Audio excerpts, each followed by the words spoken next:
Yaya likambu ya somo pasi pe mawa. Yo muto mesana kolia na ba restaurant. Olinga kolia malewa.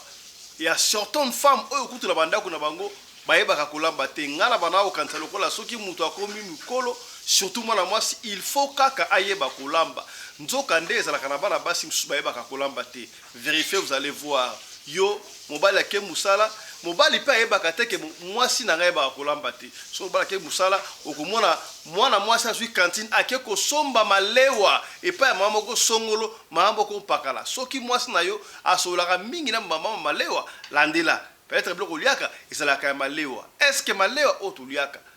Bebi ndenge balambaka yango ya lisolo ya somo ya pasi pe mawa.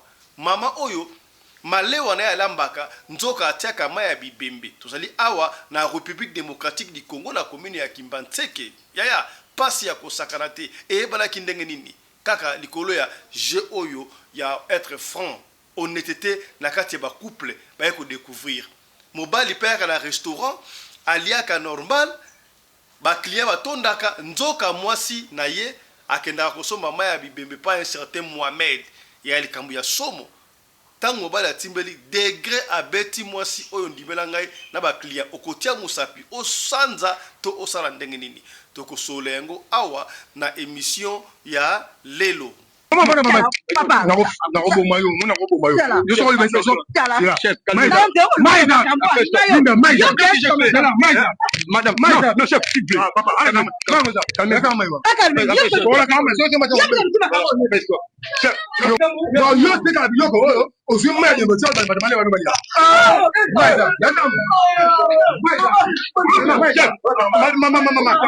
tout le monde, pourquoi tu veux faire ça? Pourquoi tu peux être aussi comme ça?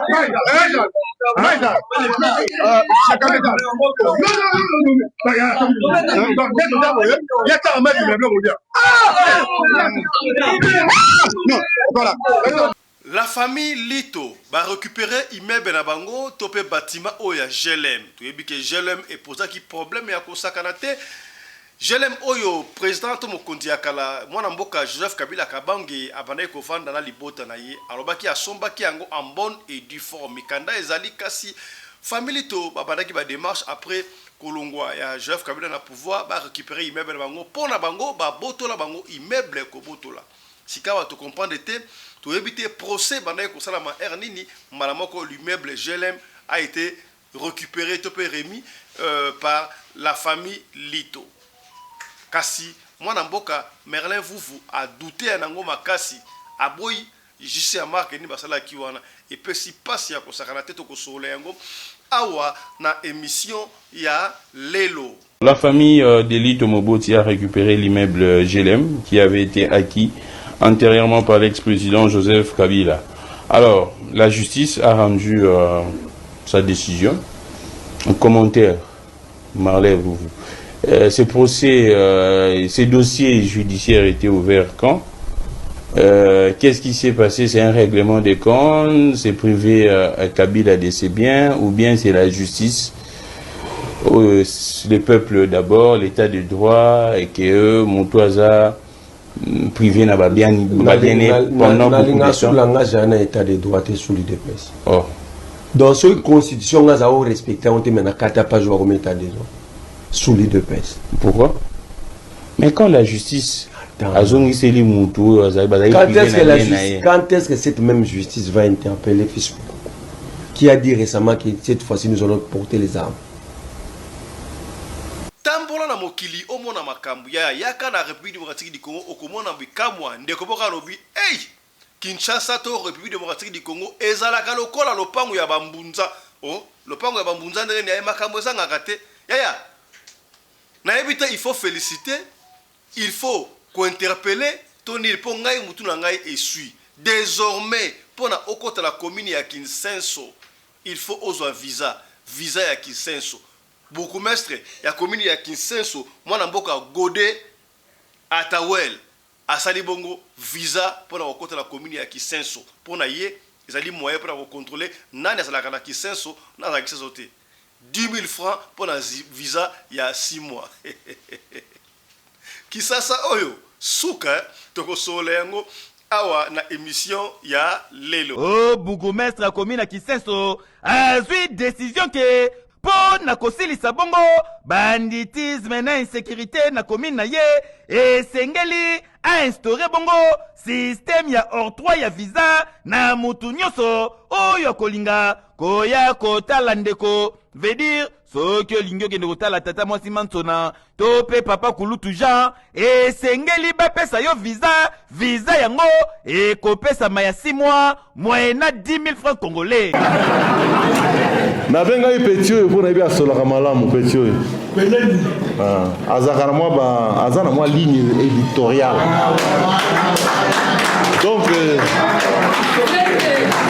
c'est très important bato ya média baza na ligne éditoriale. D'ailleurs c'est ça même na RTNC po bandima yo na mwa UNPC batunaka yo carnet de charge il faut en ligne éditoriale osalaka nini yo olobaka nyonso olobaka mapa madesu non te il faut en mwa elo moko olobaka soki mpona développement ozoloba yango. D'ailleurs beaucoup de ces jeunes là qui font les réseaux sociaux ils devaient capitaliser yango lokwa baza na mwa auditoire mingi bakota na mwa ligne moko. Quelqu'un peut parler à biloko oyo bakongolais basalaka awa yo olobaka kaka biloko ya malamu ya bakongolais oli olobaka makambo mabe otia haine na kati na biso eza malamu te. Bamama bamosusu basalaka baproduit na bango oyo basolinga bafaire connaître. Yo olobi ngai réseaux sociaux na ngai nabetaka maire moko na Yoville ye asala kaka baproduit ya beauté oza kopromouvoir yango. Désormais du nouveau na kati ya Belgique yaya ozalaka na promo ba Kenton yo opakola misapina otikala noir awa opakola bambi loposo ebongaka te tala solution eye yaya mama na biso Kim Cosmétique aeli bino gamme ya ba produit nostu yaya maboko makasi ya certaines femmes oyo basalaka maboko makasi okopesa mbote boye liboko makasi libende kute kosa tala solution yango ezwami Kim Cosmétique benga Kim Cosmétique akosunga yo pona maboko na yo ekoma sembe papa soka simbi maboko ayoka zabe fefele tango eko simba papa na litama ayoka maboko pete ça contribue yoti lelo kaka ya to mema ba carton tout ça la musala échafaudage ataba papa ataba mama maboko ekemba likolo ya kombola ba kati ya chambre kati ya hotel ya benga bongo Kim Cosmétique ya okozwa ba produit oyo kolembisa yo maboko okozala nkaka nzoto sembe Kim Cosmétique akosala livraison partout dans le monde entier. Numéro na yangoyo plus 32 46 54 74 718 Kim Cosmétique. Bonsoir batata ba mama. Kim Cosmétique mokonzo ya loposo ayeli bino lisusu ba solution ya loposo. Ezala batata ezala ba mama. Solution ezala pa Kim Cosmétique. Ngane ko présenter bino ba gamme na nga ya sika. Première gamme eza thème banane royale. Deuxième gamme est un thé métissé suprême. Troisième gamme est un thé caramel. Dans chaque gamme à maman Kim Cosmétique, il y a la crème de jour de visage, crème de nuit de visage, huile rajeunissant pour le visage, lotion pour le visage, savon pour le visage, pour le corps, mais si vous avez gel de douche, vous avez lait corporel, vous avez gommage, maman Kim Cosmétique a même une solution, il y a un kento pour Simba papa. Maboko ezalokola Kim Cosmétique boy pété propre gamme ya kento yango na memeli bino lisusu solution ato betami batampo oluka solution par-ci par-là ozoate et pas Kim Cosmétique solution yango gamme ya tampon yango ata betami bakasho pakola ambi olemba oluka ba solution nyoso sala ba laser esimba te solution za pas Kim Cosmétique ngana memeli bino lisusu ba gel de douche ya thème banane yangoyo okoko somba eza mutu mususu alobi te donc aza na besoin de gamme te donc nga somba sikoyo huile rajeunissant osombi gel de douche osokoleli gel de douche opakoli huile rajeunissant na mafuta nyos oyo kokopakola okoma sembe lokwa makim cosmétique boye sans tache sans doute naza susu na gel de douche ya tomate yango oyo na huile rajeunissant ya tomate osombi awa osukoli na gel de douche ya tomate opakoli huile rajeunissant ya tomate sans tache sans doute ezolongola batache ezolongola banduta ezokorrige bisika nyonso bafaute ezali na memeli bino lisusu gel de douche ya thé métissé suprême yango oyo ezosala sans tache ezolongola babiloko nyonso bakento basalite nyonso ezolongola makim cosmétique amemeli bino lisusu huile rajeunissant ya matembele na savon ya matembele ezolongola batache ezolongola batampon ezolongola banduta bisika nyonso oyo osali ndenge nyonso ezotela te solution epese eza pa makim cosmétique na memeli bino lisusu savon ya thym banane oyo kokopakola bisika nyonso ezolongola banduta okoma kitoko lokola makim cosmétique sembe sans tache sans doute lokola nga boye osombi savon ya thym banane suprême ezolongola biloko nyonso ya salite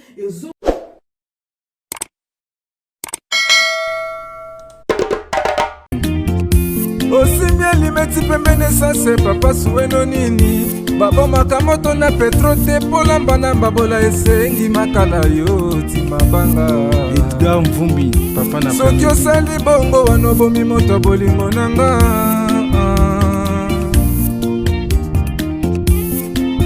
mobali mbinga na mwina ngolo aboya hydroquinone soki ezotambola basheri bazokwea mayanga na retrouve douce tendresse affection epana yo nasalelo nini mpo ndimake na kupendaka sana shitakwacha pelende wenjoro yangu damokere tiokipera tu mbote na bino bandeko balandi ya radio lokole télévision bisika nyonso to bozwami merci na bino mpe na confiance oyo bozali kocontinue kopesa programme oyo radio lokole masolo epai wapi chaque fois tozali kokutana kosolola makambo oyo ezali koleka na communauté na biso africaine bakayango chaque fois mingi biso ba oyo tolobaka lingala ngai babengaka ngai fiston pelende tata ya sedeke soki mba liboso omona biso tosengaka na yo ya liboso yo osabone soki osabone kobosana te kofina cloche ya notification mpona orataka baprogramme na biso ata soki mukete ya to partager Joakata ya partager émission pour ma solo otobetaka awa peut-être eko kosunga yo te mais tant yo ko partager eko sunga ndeko moko songolo esika moko pakala kende pe lisusu na deuxième chaîne na biso ya kaka na YouTube obeti Afrique Masolo TV komona photo na ngai yo osabone kuna soki osilisi bande konostu ya YouTube to bondeli yo to kutana pe kuna na TikTok na TikTok obeti Fiston Pelende osabone pe na niveau ya TikTok. Voilà. Yaya, en tout cas, la Kinshasa, j'étais en train de passer en revue. Il y a solo qui ça to RDC, c'est la lokola le pango ya bambunza. Il y a solo, on a raison. Il y a comment se fait-il que tu as l'image, tu as l'image, tu as l'image, image au besoin mona, bah yako kangamutu te, au kanti lo bayako kangamutu. Mabe zali nzoka image obozomona nani wana artiste musicien chrétien Deborah Lukalu eya comment est-ce que sécurité armée jusqu'aux dents azo kobeta concert na aide la copie eya omoni bisengo ya pouvoir est-ce que ndenge niveau ya sécurité wana na ba misia mukili na ye différence ezali wapi différence ezali wapi tukansaki lokola bango lokola bayembelaka nzambe basalaka pembeni ya nzambe basimilaka nzambe bible bakoye koloba parce que vraie sécurité ezalaka pa nzambe mais soki mutu ya nzambe abandi kosala sécurité ya boye epai ya bato ya mokili ala mokili comprenez que nyonso yaka na mokili o nyonso yaka ndemo na mokili o yango wana il faut chercher l'argent dans la vie bakosa bino te na kombo ya nzambe baliaka bino mambongo sécurité ya boy oyo makambo ya nzambe makambo ya nzambe est-ce que Jésus Christ a ba garde corps allez-y comprendre autre ba quitter tolobi voilà immeuble GLM ozalaki ndako officiel ya président ya kala Joseph Kabila Kabange China Rambo oyo azali bongo na exil condamné à mort yena moi staye maman Olive o bazali awate yaya toyoka ka ba soupçon bandaka lokola maseki que immeuble wana JLM famille to babino Kabila abotola bango ko botola ayibiti. Est-ce que c'est vrai que Kabila abotola famille to JLM wana mais tout le monde comment est-ce que tout le monde a ba document ba présenter ba document comment est-ce que JLM a été bel et bien acheté par Joseph Kabila Kabange ba tekela bango tout le monde a mission ebele mais on n'a pas compris. Est-ce que ba document on va présenter ba tekela kawana ezalaka ba fake document tout ça ba document ya solo sikawa na magie nini na miracle nini o famille to récupérer immeuble wana JLM et pesi mutu ko soit ndeko Merlin vous aina ba hypothèse na ye arabi oh mais justice ya mboka nde et restituer immeuble o ba botolaki et pas ya mokonti ya kala Joseph Kabila Kabange kasi Merlin vous a bimisi ba révélation mosusu na habité. Est-ce que ce que Merlin vous alobi ezali ya solo to ezali ya lokuta ngai pesi ngai mutu ko soit tout ça la makam na sentimenté. Est-ce que Kabila a botolaki immeuble wana to asombaki yango en bonne et due forme siko ezongi procès salamaki wapi et salami ndenge nini ngai pesi ngai mutu ko soit kasi Merlin vous a poussé ma candidature plus haut tolanda Merlin vous makam oyo alobi awa tolanda. La famille d'Eli Tomoboti a récupéré l'immeuble JLM qui avait été acquis antérieurement par l'ex-président Joseph Kabila. Alors, la justice a rendu sa décision. Un commentaire, Marley, ces procès, ces dossiers judiciaires étaient ouverts quand? Qu'est-ce qui s'est passé? C'est un règlement des comptes? C'est privé Kabila de ses biens? Ou bien c'est la justice? Les peuples d'abord, l'état de droit, et que eux, Moutouaza, privé n'a pas bien pendant beaucoup de temps. Langage un état de droit et sous l'IDPS. Oh. Dans cette constitution, nous avons respecté, on a mis 4 pages au état de droit sous l'IDPS. Pourquoi? Mais quand la justice quand est-ce que cette même justice va interpeller Facebook qui a dit récemment que cette fois-ci nous allons porter les armes? Bon, certainement, c'est en cours. Hein. Surtout, nous avons maintenant ça que justice en cours. So ça ngai bien malé voir le barama kambo. Tout temps ça justice c'est comme quand il mettait quand il y a sacré na boulevard et voir ma panne, ba carburé c'est là-bas et comme en cours. Anthony Tshisekedi. Ah. Ayo ça il a fait introduire de militaires, violation à code militaire congolais dans une boîte de nuit. Tout le monde a une image. Image Zali, victime Zali. Tout le monde image Anthony. Il était là. Oh. Mais moi je te dis qu'il était là. Selon yo. Selon Gate, il était là. Bateau, tout le monde a foutu la victime était là. Yo mon victime de. On l'a victime d'état à Anthony. Est-ce que lui, il a cité Anthony Tshisekedi. Son témoignage n'est pas la parole d'évangile. Mais justement, il fallait dire qu'on a place dans aucun. Allons-y. Anthony Tshisekedi pousse le militaire à poser des actes contraires à la loi. Parce que le code militaire congolais est clair. Un militaire arme à la main tenu au corps à Kourova dans la barque. Il y a un commandant. Non, la Bible. Les militaires à Tabazana garde, mais ils ont un commandement. Ils sont sous ta responsabilité. Oui, exactement. La responsabilité ici, Anthony, est civil. Pénal, est Basoda. Donc, il est tenu aussi pour responsable. Ouais, civilement, oui. Civilement, c'est lui le responsable. Ouais. Et surtout, bah, toi là, intervenir parce qu'il y a un problème. Bon, il y a eu affrontement entre Anthony et le groupe, il y a GG Lito. Là, tu m'en prends. Vous comprenez? Donc, ils ont intervenu parce que Anthony avait des problèmes dans tout le cadre. Ils ont tiré des balles dans une boîte de nuit. Ça fait presque 2 mois. Où est cette justice? Quand vous me parlez de l'état du droit. Mais c'est en cours, non? Il faut banquette, il faut banini. Et si c'est vrai, hein? Il faut banquette. Non. Il y avait flagrance. La victime était là. Il a cité Anthony. Pourquoi ne pas auditionner et la victime et Anthony pour éclairer la lanterne et la justice et puis font la procès. D'ailleurs, tous ces militaires Massasi, où sont-ils? C'est la question. Tout le monde a violé, militaire et où sont ces... Parce qu'ils ont tiré. C'est même la question. Où sont ces parce militaires? que acte Baposa qui pas GG et ça tentative d'assassinat. Oh, il y en a. Moi, on a victime GG Lito. Comme là, il a blessé. Non, alors, ils ont tenté à sa vie. Parce que simplement, il y avait Anthony. Ils ont trouvé un moyen maintenant d'arranger, de réparer. Oh, quel moyen? Ces procès, il y en a qu'on est bandé quand. Ils ont notifié l'autre partie quand. Et chez qui?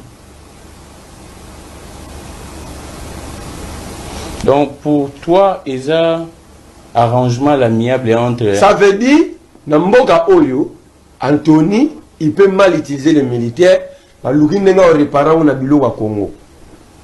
Ah, donc, ce qui s'est passé, la décision rendue par la justice, il y a d'abord, décision et justice. La famille Lito, parce que il s'agit de l'escroquerie. C'est quoi la motivation à un jugement? Mais voilà, la famille Kabila et Boutolon depuis plus de 20 ans. Pourquoi Salamika Mona Tshisekedi a agressé moi en avant?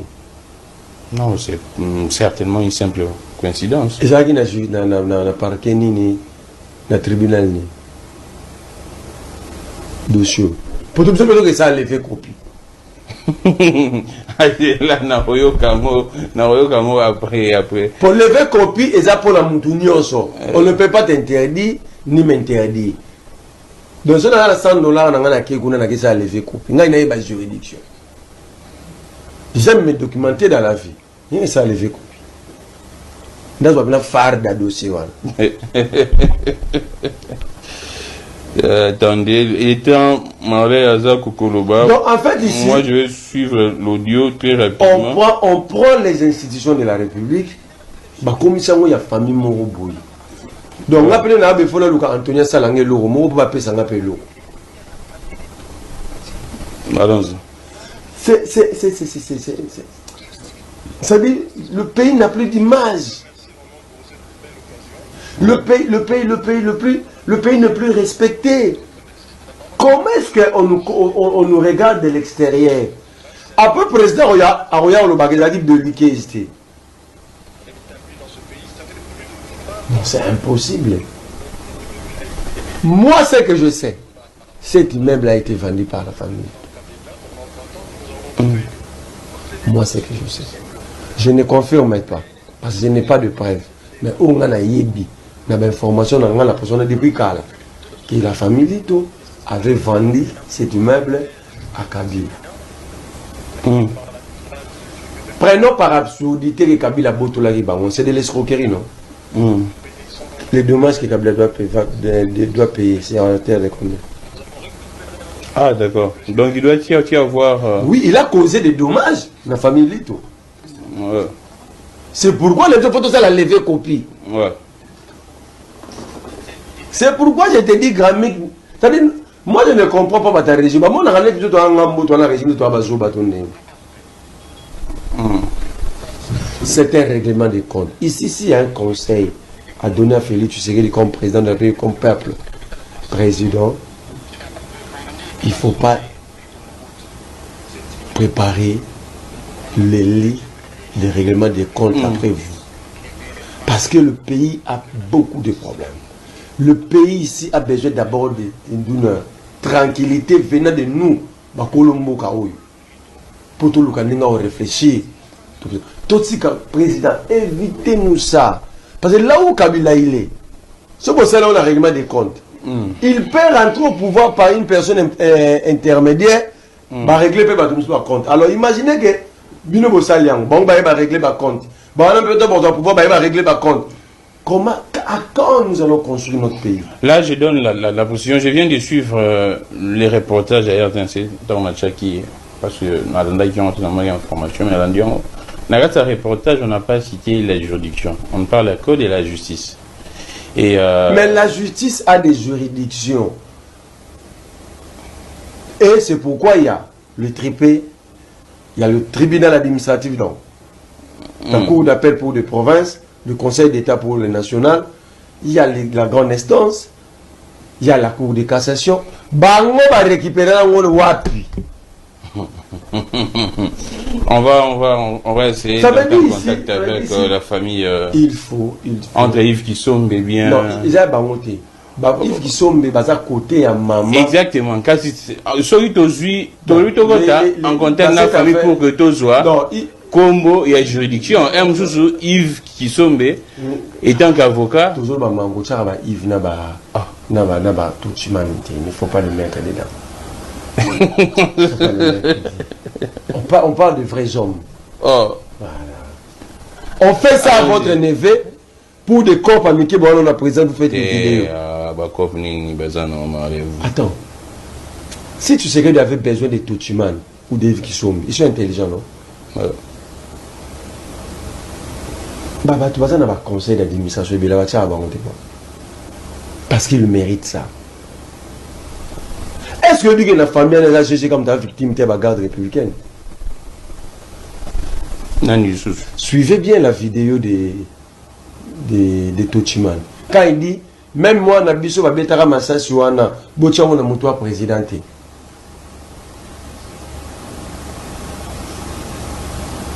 La vidéo, vous êtes journaliste. Décrypter, ça s'appelle irresponsabilité. Donc on tue ton neveu, Yolobi qui balandaté. Je voudrais ici profiter de l'occasion pour rappeler à Toutiman et à Yves Kisombe que la loi portant organiser le fonctionnement de la garde républicaine, à son article 10, le commandant des opérations de la garde républicaine relève du président de la République. Donc, c'est le président qui l'a envoyé. C'est lui le chargé des opérations. Ce n'est pas moi qui l'ai dit. Je ne fais que respecter la loi.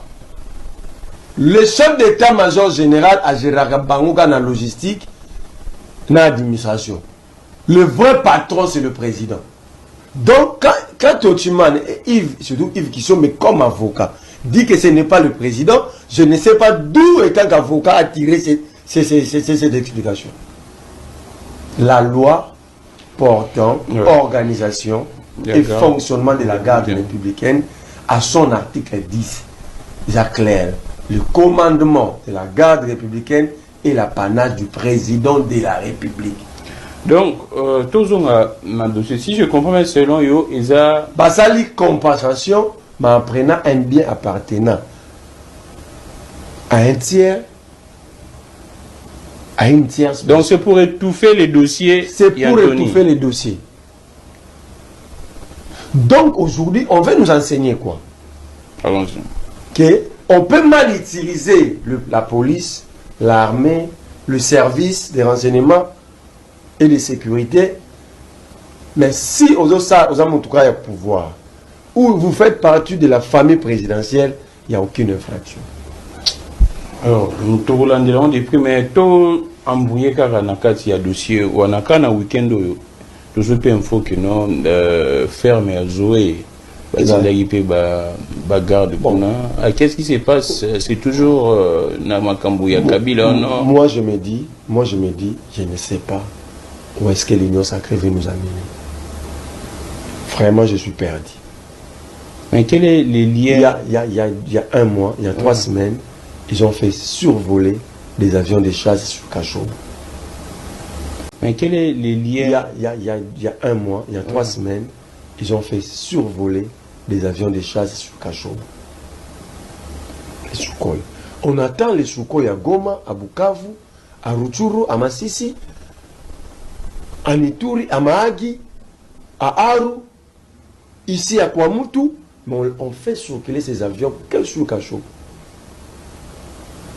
Pour qu'enfin, il y avait des gens qui ont gardé des gens, des groupes de rebelles, tout ça, qui faisait l'équipe d'avance du M23, tout ça, il faut arrêter Katumbi.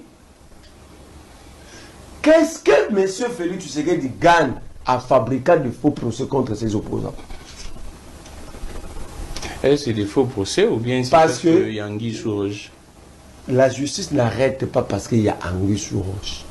La justice arrête, interpelle avant d'arrêter. Lorsque la justice possède des éléments irréfutables. D'ailleurs, c'est ça le droit pénal. C'est pourquoi il y a un principe sacro-saint qui dit « Donne-moi le fait, je te donne le droit ». Le fait, on ne discute pas avec le fait. Le fait, ça s'impose. Parce que c'est ça la vérité. Alors, ce que comme il y a Andy sous roche, ça veut dire que la justice perd son prestige. Non. Mais qu'est-ce qui s'est passé chez Joé? On aurait appris. Mais c'est ça que je c'est parce que ces derniers temps, il pourrait y avoir des caches d'armes à Joé. Ces derniers temps, nous sommes habitués à la perquisition. La ferme de Katumbi a été perquisitionnée combien de fois? Les résidences de Katumbi, plusieurs ici, ont été perquisitionnées combien de fois?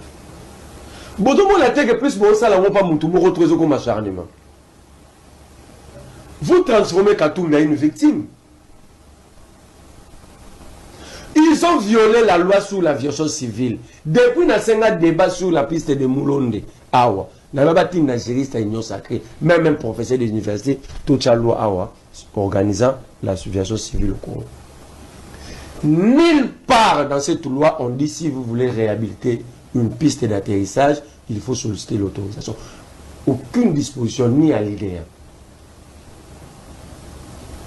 Mais Katumbi se retrouve en exil à cause de ça. Ils ont déplacé même des commandos jusqu'à là-bas. Pour une violence, dont l'État viole la loi afin de chasser un Congolais. Katumbi a été chassé de ce pays. Salomon Kalonda ici, arrêté pour un faux dossier. Un père qui est jusqu'à chez sa mère. Aujourd'hui, la pauvre mère est partie. La pauvre mère est partie. Est-ce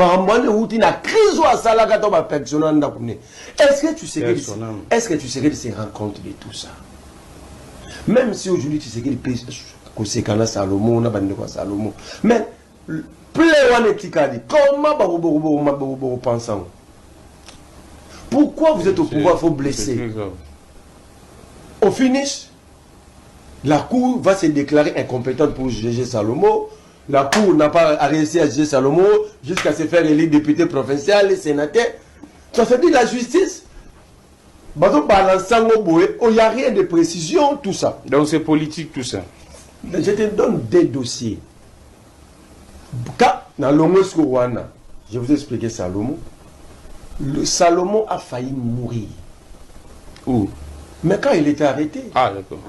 Au moins, il était Salomon Bimano. Ouais, je veux. Mais pour un dossier monté. Moi, j'avais dit même sur un plateau un jour, tu sais qu'il connaît Salomon plus que Nganayo. Comment il peut faire ça, Salomon? Pourquoi est-ce que vous pensez que c'est Tshisekedi? Mais pourquoi vous ne dites pas que c'est la justice, c'est les services? C'est là que vous me dites aussi que Tshisekedi est irresponsable. Non, il y a ça veut dire quoi? De pouvoir, oui. Non? Est-ce que Tshisekedi déjà a respecté ce principe de séparation? Lui, il est membre de l'exécutif. L'exécutif est bicéphale, il y a la présidence et le gouvernement. Mais lui intime l'ordre à un ministre de ne plus suspendre les DG des entreprises. C'est ça, respecter la séparation des pouvoirs. Plutôt, je recommande à Tshisekedi de lire John Locke et Montesquieu. Allons-y. Je recommande à Tshisekedi de lire ces deux auteurs. Donc pour toi, tout ça, c'est Tshisekedi. Mais c'est lui. C'est lui pourquoi il ne prend pas le temps de vérifier les informations qu'on lui donne. Il suffit de dire à Tshisekedi que Gramik soutient le Rwanda. Sans preuve, parce que Moutoumou Alingakoti, Barocha, dans Samabela, Kanchachi, Barokango, Barocha, on a des na Kanchachi, Pesa, la ligne. TDR, na Kachusa, na Kota, Soukabila, Bakota, Bazama, Sananga. Tissiko, c'est là. Niko Maenge, les sous Tshisekedi, Bachaki, na Kachwa. Il est vivant. Na Kanchachi. Na Samabela. Il est là, Niko Maenge, le maître Niko. Ouais. Ici, il suffit pas le barrage, il y a soutenu Rwanda. Cela suffit pour que tu sois arrêté. Alors, on va acclure ce dossier. Il y a GLM. Balké Wana. Balké, il faut perquisitionner par Maman Livre. Dans le résidence né à 18e an. groupe électrogène. Tout d'abord, question. Si le groupe électrogène et les panneaux solaires constituent des éléments d'insécurité, ça veut dire que chaque jour, parce que qui ça m'a la panneau dans le groupe. Qui ça m'a la panneau dans le groupe. Si si go besoin vous comprenez pas ça. Non, ratina ba mi tuka ba kinda na ba mi tuka. Kinda. Baké perquisition na nini na intendance ya mamu live out. Na vin de la Gombe. Ils n'ont rien trouvé. Mais bakanga batu. Bakanga na place wana. Baké perquisition na ferme ya joué Kabila. Mais vous allez si vous trouvez des choses, vous informez le peuple. Mais si vous ne trouvez rien, vous ça. Donc ici, je demande au président de la République de faire preuve d'une grande maturité. Arrêtez de blesser beaucoup. Et sinon, aux alamoto oyo, à retirer la plus mauvaise histoire au sommet de l'État. Parce qu'au tika peuple moro assis avec un règlement de compte. Et ça va permettre, ça va faire disparaître le pays parce que le concorde national, cette unité nationale, le peu qui nous reste est en train d'être déchiré devant nous. Ah, d'accord. Le dossier GLM, c'est une compensation. Alors, on va. Alors, nous comprenons qu'au jour où le Congolais doivent être prudents, si un membre du régime ou un membre de famille d'un puissant ici, même à Betty Massas Nabino, je dis encore à retour en Haïti, ce qu'ils vont faire simplement, donc on réduit l'homme congolais au bien matériel. Yaya bandeko bele balobi o kisasa ezalaka lokola ndako ya bambunza. Bambunza nini? O yeba ngote ndako ya bambunza désordre ezangaka te do mutu na mutu yaka na loi na ye na kati ya République démocratique du Congo. Tout le monde qui yango awa na émission ya lobi ministre provincial de la santé ye mbongo ya ba sinistré apesi bango $300, monsieur bazoki 400, monsieur bazoki 500 et les gars qui 500 te. Nzoka na etando wike la télévision globalo na pesa ki bango $6,000 à chaque. Donc nous sommes na yebiti tozali wapi dans un pays où tout le monde peut faire n'importe quoi na ndenge na yaya. Et comme ici batu na yebiti soki mbula matari bazali au courant hôtel de ville a pesa ki autorisation ya makambo to nini. Et ya commune ya Kinsenso to comme na état na kati ya état to ndenge nini. Or que to yebike dans un pays, nous devons circuler librement. Kasi, beaucoup mestre ya commune ya Kinsenso, moi na mboka Gode Atawel, atie visa pour la côte de la commune ya Kinsenso. Eh, nalbanini, kitoko tomabe. Yaya, azo peneyo.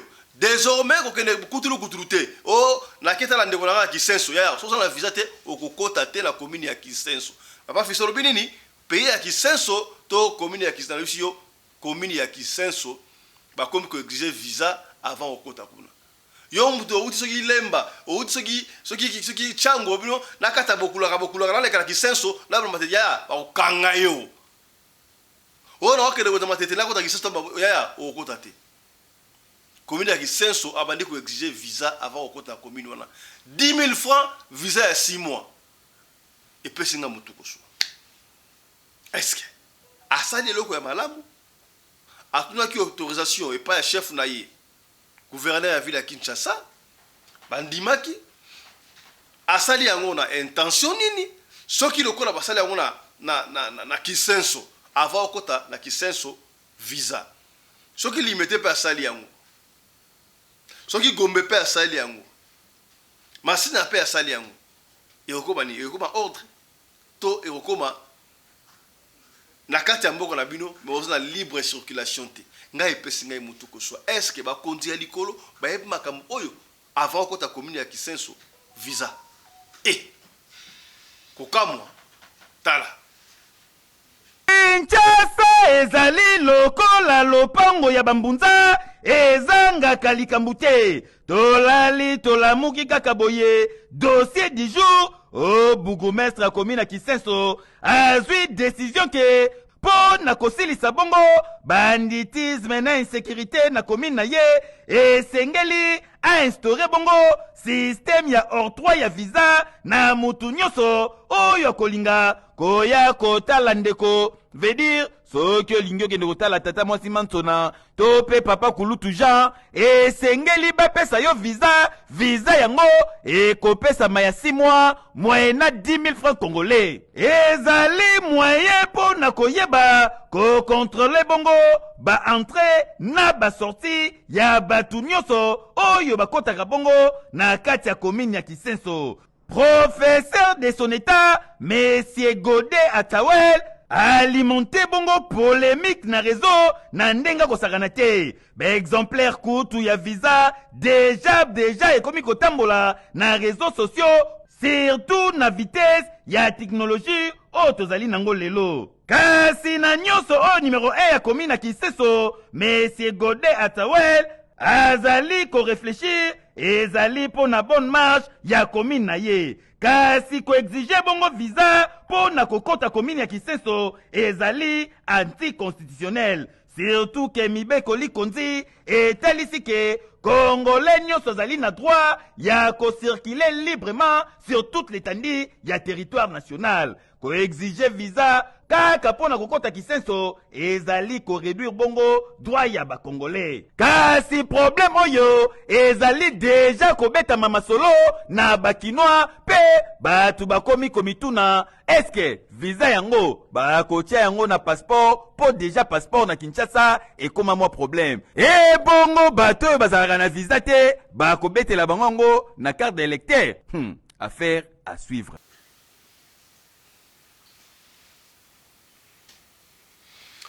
yana lobaki yango ne bandela yo mutu omesana kolia malewa yo lia kaka na restaurant na ndako olia kaka oleki na restaurant papa olie kuna okozonga na ndako be non je ne vais pas manger j'ai pas faim nzoka papa asaliaki na restaurant ba mama misusu pe ya mwasi asa na ndako ya libala ayebi kolamba te mobali na yebi te ke mwasi nanga yebi kolamba te soki papa ake musala atiki mbongo ye wana bokulaka asi ayeba mama ba mambweni na mama ya bakasongo o atekaka malewa na coin papa lingaka madeblo papa oliaka madeblo gu kitoko wana ozo féliciter mama olambaka kitoko tala mama zaka bakati na pembe soki ake musala akei mama mambweni ka eloko wana sombaka te nini wana madeblo to mikila to ngulu to matembele parce que basi msuba lambele wa basi balokele to wa wapi lambele pena ubi ezaka mboye papa zo kata musapi nzoka euti na malewa siko malewa yango balambaka yango ndenge nini êtes-vous sûr que mama oyo asalaka malewa mama oyo alambaka awa alambaka na voie normale nano ekomela bino te otemi na nzela na restaurant oyo asalaka plein mama oyo alambaka biloko suka to mama oyo asalaka mikate kitoko okomona moto ateka mikate pembeni bebe ye kaka wana mulongo te mikata mama ozaka kitoko esalaka kitoko atiaka nini na kati mama oyo yaya na komini ya Kimbantseke baye ko découvrir atiaka mai ya bibembe na biloko ya kolia na restaurant oyo somo bo ndenge nini batimbeli mama oyo ndenge nini ya natela image otala na sepel na conception ya ba confrère o basali conception lokola la biso très bientôt to banda pop balloon na Afrique du Sud pop balloon na Afrique du Sud yo mundo luka mwasi ya kobala mobali ya kobala ozana ba déception benga biso komisaka déjà kombo to ko présenter bino basi ya kitoko so lingo bala to ko présenter bino mibali ya kitoko mobali ya ba catégorie nyonso tout basi ya ba catégorie nyonso tout yo ko benga biso o enregistrer pour jouer à tournage au mona basi ba kotanda mawana mibali ba kotanda mawana opona oyo lingi do pop balloon pona bolingo na yo et ko sala live na radio lokole télévision bande ko bane ko sa conception wana ya bango zalaki test ya fidélité na kati ya bolingo na sepela ki na conception wana ba otama na micro baladère pesa phone ya mama pesa phone ya tata botala na mama solo na manani papa solo na manani et tomber na couple oyo mama sala ka malewa papa sala soute mais papa yango pe bolingo lolangolo qui est très grave musala zo raté lo bokote akobaka na restaurant moi sinaye avant de karawana Papa appelle ce téléphone avec plaisir. Moi, je n'ai pas le téléphone, il y a mobile, et l'autre, il y a ma bézalité. Mobile, il peut jusqu'au téléphone à moi si, baba l'autre là, et l'autre, ma bézalité, c'est qui est en côté. Mais, batali ka ba conversation à souka, ba moni Mohamed. Oh. Mohamed nini, batuni Mohamed nenani, maman bani bilinga me. Oh yo, maman, susu, comment ma téléphone, maman bani bilinga me. Mais Mohamed nenani. Eh ya, nanga ina bino, tota, tota, tota, Mohamed, azali, mobali ya mwama wana nzoka te bon tanga message à Mohamed oh Mohamed siko to sali nanga nini siko na tekeleka na mukie mayango ya bibembe na kozwa ngo siko wapi po oh na tekeleka o ya mukie oyo so na sala na lambela ngo lelo lobi na kosala nini oh maya bibembe so na lambela ngo lelo ya na journaliste na mobile na ye ba juste nkuba o mobile apesa mwasi na ye donc otikeleka na maya bibembe mukie donc tokota ta restaurant ndenge bato batolia awa mai bataka maya bibembe na ebite boya ko témoigner biso maya bibembe baksa ku na ndenge ni na ebite donc veut dire ba kib baji oyo ba gu wana basala o batekela so ba shop patala basala wana maya bibembe basala maya bibembe o ka mutaye alemblo bibembe na gu do ba gu wana bataka maya bibembe tana kutseki tala kumamba batu bakota bimisa mai wana mai bembeza mama ke tika simba ti akeko bimisa mai ya bibembe wa chaka na biloko yo mtu laka na restaurant salaka angel na pekisi papa fisto yo pekito na restaurant susu nanga na bi na pekisi yo te me salaka angel o na kolia mutu te bando kika balia mutu yo misunu la na restaurant ndio bizaki nini siko ma deso la restaurant pa mama mbwende kuna bataki ni nakati vous comprenez hein? T'as la conception oyo tout l'ensemble. Je sais que ça peut paraître un peu moindre pour vous. Succès, voilà. Succès, je voulais vous demander, madame, tu peux donner les téléphones à monsieur, puis les messieurs pareil. Échangez-vous les téléphones. Papa, il y a kaka moi ba question muki comme si na ba téléphone je suis côté que la vie papa ta yo puis tu fais 15 minutes seulement et 5 minutes seulement. Tu veux donner le téléphone à monsieur? OK, donne-moi. Je peux s'il vous plaît. OK. Voilà, ça c'est le téléphone de monsieur et madame Linda. Et puis monsieur, voilà, on va commencer chez on est vite fait hein, il faut faire vraiment. On va commencer chez madame hein, et pardon messieurs. Ça, c'est pour vous, non? OK, on va entrer sur WhatsApp. Voilà. Voilà. Il n'y a pas l'école sur WhatsApp. Hein. On va entrer ici. Voilà. Il y a pas les... On est sur WhatsApp, Panjou. Voilà. T'as écrit quoi le numéro de ta femme ici? Hein? T'as écrit quoi le numéro de ta femme? Mon amour. Mon amour. On va écrire mon amour. Hein. Voilà. Voilà. Regardez. Ça, c'est vous. OK. On va écrire bébé. Voilà. Je vois le message de madame, on va pas lire vos messages et on va écrire grossesse. Il n'y a aucun message de grossesse, on va écrire désolé. Il n'y a aucun message de désolé, on va écrire je t'aime. Je vois le message de madame, on va pas lire vos messages, on va écrire mon amour. Le message de madame, on va écrire hôtel. Il n'y a aucun message d'hôtel, on va écrire Zemi, grossesse en français. Il n'y a aucun message de Zemi, on va écrire fais vite. Il n'y a aucun message de fais vite, on va écrire et avocat. Il n'y a aucun message d'avocat. Qu'est-ce qu'on a pas écrit, frérot? On va écrire tu me manques. Il n'y a aucun message de tu me manques. Qu'est-ce qu'on a pas écrit? Pardon? Pardon? On va écrire mariage. Il n'y a aucun message de mariage. Qu'est-ce qu'on n'a pas écrit, frérot? Et Bolingwamo a pensé. Il fait le message de madame, on va pas lire le message. On va écrire Ndaku. Je vois ici le message de Rit, c'est qui? C'est notre fille. Tu connais Rit? C'est pas ta fille? Ici on lit tout, hein, même. Ok. On va lire le message de Rit de Ndaku aussi. Je vois ici. Et Rit, ngai na komindaku yo jusqu'à maintenant aux athées, aux awapi. Et puis nazo benga yo aux oyambate. Et puis Rit te dit, papa, quand obenga kingai, j'étais un peu occupé dans la réunion église. Nazo ya déjà. Voilà. Tu comprends vraiment que ah ok. Vient d'obtenir son bac. Ah ok, voilà. Voilà. On comprend vraiment que chef vous avez 50% de fidélité. Félicitations. Ah 100% papa. Ah, c'est ça le téléphone de madame. On va commencer chez la dame. On va commencer chez la dame. Voilà. Il faut comprendre. Hein? Il faut entrer sur WhatsApp. Ça entrepont. Voilà. On est sur WhatsApp, tu peux déverrouiller. Déverrouiller. Voilà. Ça, c'est bien. Vous avez écrit quoi le numéro de votre mari ici? Mon cœur. On va écrire mon cœur.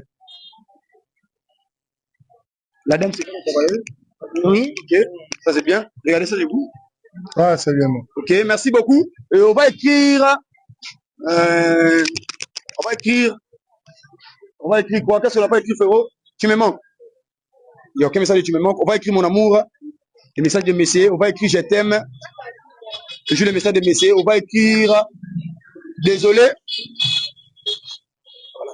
Je vois ici le message de Moualim Mohamed. Moualim Mohamed, c'est qui? Tu connais Moualim Mohamed? Non. Il y a le message de désolé. Voilà. On va lire le message de Moualim. Oh.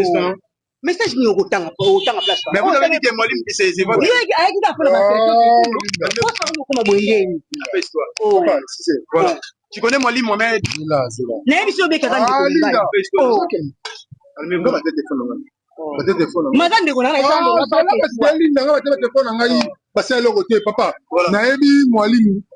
Ouais, t'es là, j'en ai mis un message. Voilà. On va lire le message de Moualim. Vous avez quelque chose avec Mohamed et Moualim Mohamed? Assali. Vous avez dit que c'est votre frère. Le monsieur. Papa, je ne connais pas ce monsieur. Moi, je suis chrétien. Je te dis que je ne connais pas. Il est à l'église. Mais à ça, j'étais là. J'étais mon corps. Voilà. On va en lire vite fait. Venez prendre sur. On va lire.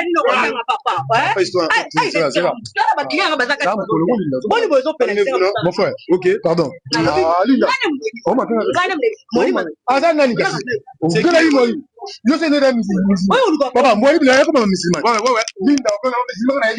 Voilà. On va lire le message de Moualim. Vous avez quelque chose avec Moualim?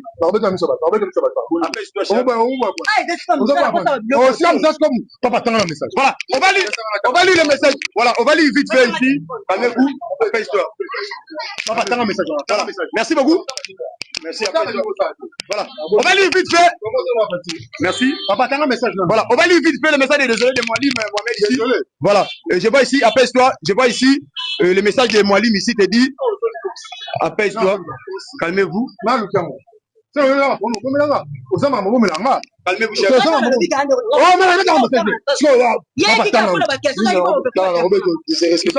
Voilà. On va lire vite fait. On va lire ici. Je vois ici. Moualim Mohamed te dit désolé. Apaise-toi. Voilà. Désolé. Et Madame Linda, ce n'est pas ma faute. Isa Junior, à Kotaki Moussala Lelo. Donc, n'a pas quoi accueillir la biso, Maï, Yabibembe Yango. T'inquiète pas. Et puis, toi, apaise-toi. Et puis, je vois toi te dire, voilà, c'est ça. Et puis, je vois toi te dire, est-ce que Oza sérieux? Oyebi, oh, natikal nango, Eza Mouké. Siko, semaine prochaine, Nako, tia, nini na biloko. Oyebi bien, succès, to, elengia biloko nanga. Pe ba client nanga eza mai ya bibembe oyo na tiaka na biloko bosala mamu na puta rabino voilà c'est là chef nous sommes dans la rue papa tu vas dormir comme ça comment votre réaction après toi non chef s'il vous plaît chef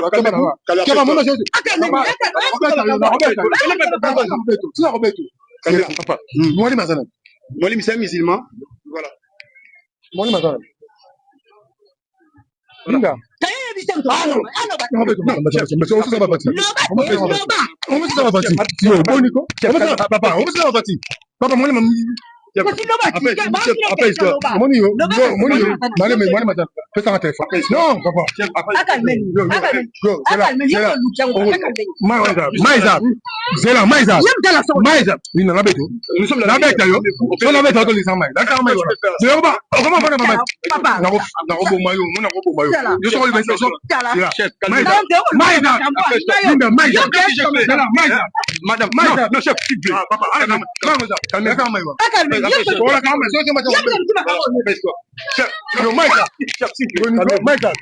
Madame, tu peux, comment tu peux faire ça? Il y a des gens qui mangent ici, hein? Oh, venez pas du. Maïza.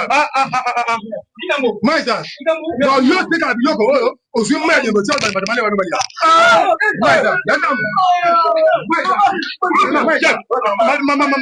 avec plus de monde, pourquoi tu. Tu peux faire ça. Pourquoi tu peux être aussi comme ça? Non,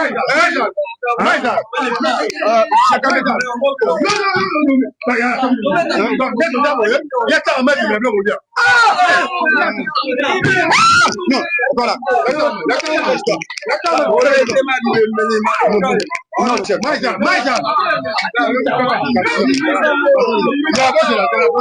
Oh, Linda. Linda.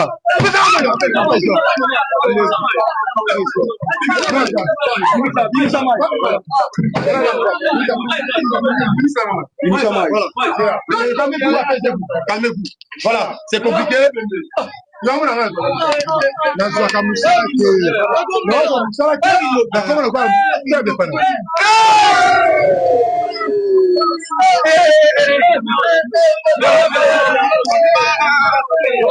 Calmez-vous.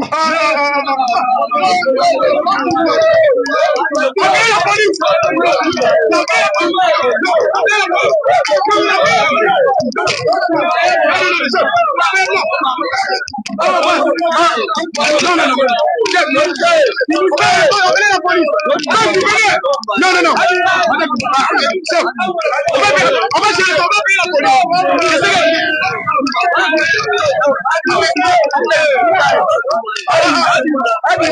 on va pas faire la police.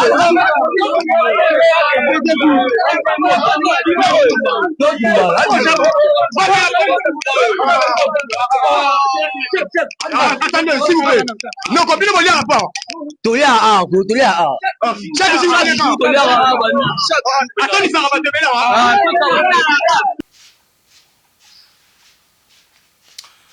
Voilà, bandeko balandi to komi na biso na suka na ya pona mokolelelo émission ale to komi na suka. Merci de nous avoir suivis na ekobonde la oyaya soki mbali bosota na biso yeba ke to la plateforme soutien na ba veuve na ba orphelin. Contribution na oya 1 euro seulement pour si vous voulez, on peut ça 1 euro, 2 euros, 5, 6, 7, 10, 20, 30, 100 pour la kosunga orphelin moko quelque part.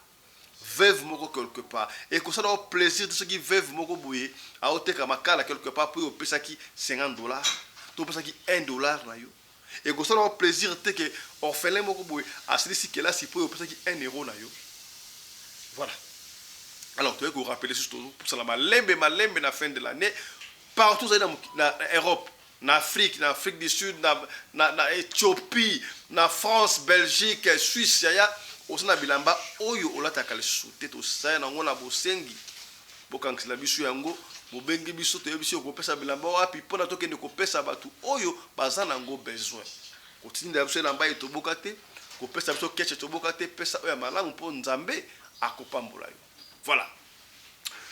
On ne peut jamais conclure cette émission sans pour autant vous rappeler que Dr Guilain le bourgeois Nzambe à l'opposo. Ce que vous avez un problème na pona yo yeba bongo kobenga Dr Guilain le bourgeois Nzambe à l'opposo akosunga yo pona tout ce qui concerne makambu ya l'opposo. Benga Dr Guilain le bourgeois na numéro oyo.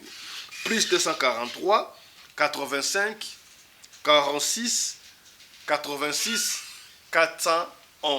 Dr Guilain le bourgeois, plus 243 85 46 86 411. Voilà. Allez, portez-vous bien. Santé de fer à tous. On se retrouve tout à l'heure là pour la deuxième session. Chap chap et tchara. Dans l'ombre, des milliers de femmes et d'hommes souffrent en silence. Des cicatrices invisibles, des regards fuyants, des douleurs que personne ne comprend vraiment. Mais aujourd'hui, un espoir renaît. Le célèbre docteur Guilain le bourgeois, dermatologue esthéticien reconnu, de renommée internationale. Avec plus de 24 ans d'expérience, il a transformé des milliers de vies, redonné confiance, espoir et beauté à ceux qui pensaient ne jamais guérir. Nous vient tout droit de Johannesburg, Afrique du Sud. Afrique d'ici, moni mboka mundele, non Afrique d'ici kitoko, auto, on va bien. Donc désormais cabinet docteur Guilin Le Bourgeois na kata Afrique du Sud. Par les cris d'une communauté brisée, une population en détresse a redonné l'espoir à des milliers de personnes souffrant de taches noires, acné sévère, vergetures, eczéma, cancer de la peau. Ils ne se contentent pas de soigner, ils transforment des vies. Ils étaient désespérés. Aujourd'hui, ils témoignent d'un miracle. Bonjour, je m'appelle Sarah, j'ai 27 ans et je vis en Afrique du Sud. Avant, ma vie était un combat quotidien. Je souffrais de taches noires sur le visage. J'avais honte de ma peau, honte de sortir, honte même d'aller à des soirées avec mes amis. Un jour, une amie m'a parlé du docteur Guilin Le Bourgeois. Elle m'a dit « Il change des vies ». Au début, moi, j'étais sceptique. Mais au fond de moi, j'avais ce petit espoir. Alors j'ai décidé de tenter ma chance. Et ce fut la meilleure décision de ma vie. Grâce à son traitement et surtout au lait de beauté Déborah, ma peau s'est transformée. Merci au docteur Guilin Le Bourgeois. Ce n'est pas juste un médecin. C'est un sauveur de peau, un faiseur de miracles. Bonjour, je m'appelle Judith, j'ai 37 ans, je suis infirmière et je vis à Johannesburg, en Afrique du Sud. Je souffrais d'eczéma sévère. J'ai consulté, j'ai essayé des traitements, sans résultat. Jusqu'au jour où j'ai entendu parler du docteur Guilin Le Bourgeois. Je me suis dit, pourquoi pas? Peut-être que lui, il comprendra vraiment. Dès la première consultation, j'ai senti quelque chose de différent. Grâce à ses soins et à ses produits, aujourd'hui, je me sens belle.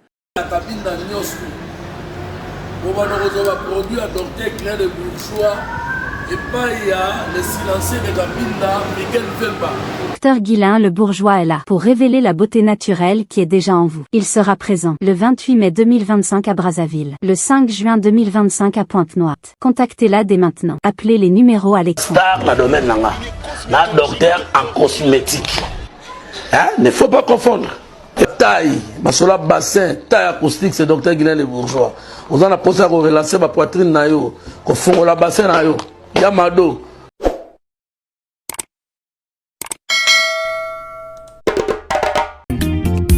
osimia limeti pembene sase papa sueno nini babomaka moto na petro te polamba na babola esengi makala yo timabanga Edgar Mvumbi papa na soki osali bongo wana obomi moto bolingo nanga